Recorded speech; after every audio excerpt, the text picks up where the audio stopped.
Good morning.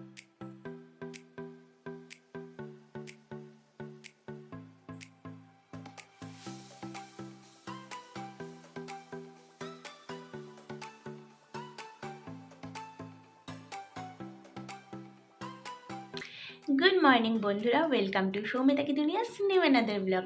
আমি তোমাদের সৌমিতা আবারও তোমাদের সামনে চলে এসেছি একটা নতুন ব্লগ নিয়ে। আজকে কিন্তু আমি সকাল সকাল উঠে স্নান সেরে পুজোটা করে নিয়েছি, মানে আমার রুটিনটা একটু চেঞ্জ হয়েছে। আজকে একটু লেটে উঠেছে, যার জন্য আলোটা ফুটে গেছিলো, তাই ভাবলাম আগে স্নান করে পুজোটা সেরে নিই। তারপর আমি এখন যাব রান্না করতে। চলো কি রান্না করি দেখা যাক। আমি আজকে করেছিলাম লাউ দিয়ে মুগ ডাল। আর এখন যেহেতু হালকা হালকা গরম পড়া শুরু হয়ে গেছে, হালকা বলবো না, মোটামুটি ভালোই গরম আমার তো লাগে। জানি না কোথায় কীরকম গরম পড়েছে, এখানে ভীষণ গরম পড়ে গেছে। তাই একটু লাউ দিয়ে ডাল করলাম, যাতে শরীরটা পেটটা দুটোই ঠান্ডা থাকে। আর এদিকে দেখো আমি মাছের ঝোল করছি। তোমরা নিশ্চয়ই ভাবছো যে আমি একটা মাছ দিয়ে কেন ঝোল করছি। সত্যি কথা বলতে আমি নিজের জন্য না ভাজা মাছই তুলে রেখে দিয়েছিলাম, কারণ আমার ভাজা মাছটা খেতেই ভালো লাগছিলো। আর ঝোলের মাছটা আমার একদম ভালো লাগছিলো না, তাই ভাবলাম বরকে ঝোল দিয়ে ঝোলের মধ্যে মাছটা দেই আর আমারটা ভাজা মাছই রাখি। তো এই যে ফাইনালি আমি একটুখানি লাস্টে ধনেপাতা দিয়ে দিলাম, কারণ এখন ধনেপাতার গন্ধটা তো ভালোই লাগে, যতদিন পাওয়া যাচ্ছে ইউজ করি।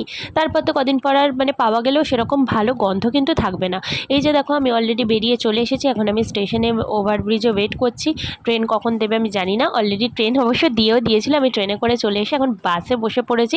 জানলার ধারে সিট পাওয়াটা তো আমার খুব মানে নিজেকে লাকি লাকি মনে হয়। আর এদিকে দেখো এখানে কিন্তু না একটা বেশ সুন্দর ফলের মার্কেট আছে, প্রচুর ফল এখানে বিক্রি হয়।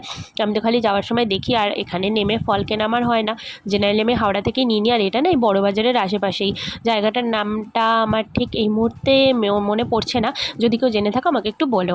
তা যথারীতি আমি স্কুলে চলে এসেছি, আর এখানে এসে দেখো মানে আজকে ভীষণ চাপ ছিল কাজের, তো প্রচুর কাজ ছিল, তো সেগুলো কন্টিনিউ করছিলাম আমি। আর তোমাদের সঙ্গে একটুখানি ভাবলাম ভিডিওটাও শেয়ার করে নিই।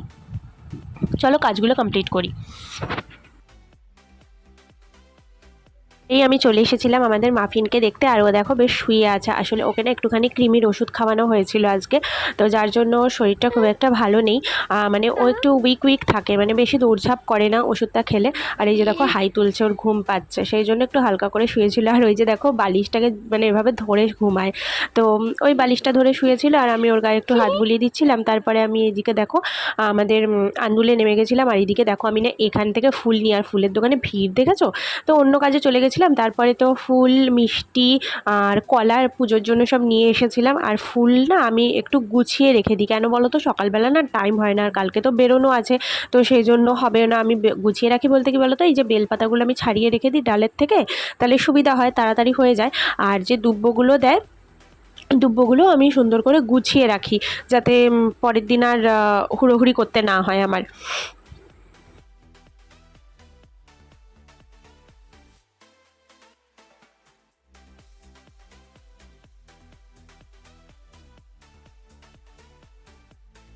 বেলপাতা দুব্বো এগুলো আমি একটা প্যাকেটের মধ্যে সুন্দর করে এভাবে গুছিয়ে রেখে জায়গাটা পরিষ্কার করে নিলাম। আর আজকে আসার সময় না ওটসের প্যাকেট নিয়ে এসেছিলাম, কারণ আমার বর তো ওটস খায় সকালবেলা, জানোই তোমরা। তো ওটা শেষ হয়ে গেছিলো, তাই এটা নিয়ে এলাম। আজকের মতো ভিডিওটা আমি এখানে এন্ড করব, কারণ প্রতি বৃহস্পতিবার আমার স্কুল ছুটি থাকলেও কালকে কিন্তু আমার ছুটি নেই। কালকে আমাকে স্কুল যেতে হবে, স্কুলে একটা মিটিং আছে, তাই সকাল সকাল ওঠারও ব্যাপার আছে। তাই আজকের ভিডিওটা কন্টিনিউ করছি না। কালকে দেখা হচ্ছে তোমাদের সঙ্গে নতুন একটা ভিডিও নিয়ে। সবাই ভালো থেকো, সুস্থ থেকো, সাবধানে থেকো। নতুন যারা দেখছো অবশ্যই চ্যানেলটা সাবস্ক্রাইব করে আমার পাশে থেকো। আর ফেসবুকে কিন্তু সেম নামে আমার একটা পেজ আছে, তো পেজটাও প্লিজ একটু ফলো করে রেখো, যাতে নিত্য নতুন আপডেটস তোমরা সেখান থেকে পেতে পারো। তো চলো আজকের মতো সবাইকে tata, good night, and love you.